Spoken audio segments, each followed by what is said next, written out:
So when my kids were little, in order to get them to hold my hand, I told them that if they crossed the street without me, a car might hit them. Well, what happens if a car hits me, they asked. Well, I didn't want to tell them that they die because that's a little heavy for a 3 or 4-year-old, so I told them that they'd be squished like a pancake. Good parenting beats me. That wasn't in any of the parenting books. But from then on, they held my hand for fear of being turned into a pancake. So you want to make a big change in your life. Maybe you want to start eating healthier. You're completely on track. You eat whole foods and drink little to no alcohol. You're beyond thrilled, proud of the new you, and you fall back into your old habits. I know for me, I might be reading a book on how to become a better mom, and while I'm reading it, I am all in. Listening, being patient, creative, kind.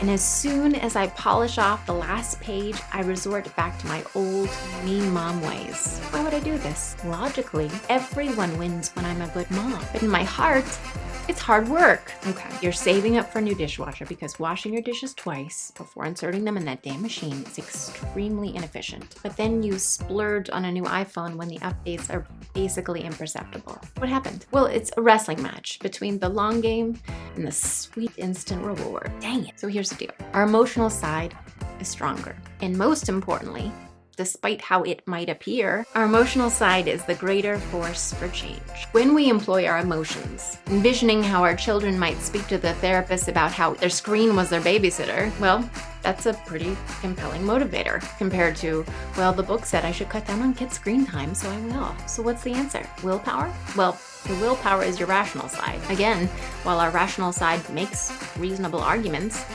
it doesn't necessarily make the most effective arguments when push comes to shove. If you saw my video on willpower, you would know that it's an exhaustible resource. So if we accept that our emotional side is stronger and likely to be the ultimate victor in this match, how can we manipulate our emotional side to work in favor of the change we seek to make?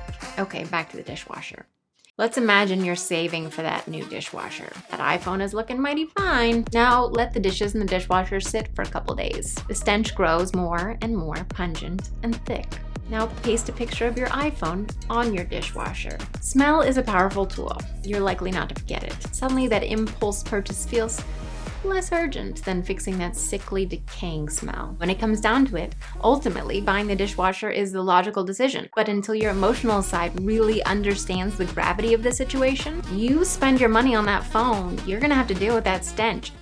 Okay, you know that if you put in the hard work to complete that project, you'll get a raise. But if you take a little time to research where you'll take your family on that vacation, you'll now be able to afford. And make a regular practice of imagining the laughter of your children as they slip down the water slide for the 100th time, and then run up and squeeze your leg with their cold, wet little bodies and tell you, thank you, this is the best day of my life. Well, that just might be more compelling. So when it's time to make a change, and you're facing a struggle between your emotional and rational side, help your heart, your emotional side, understand the benefits.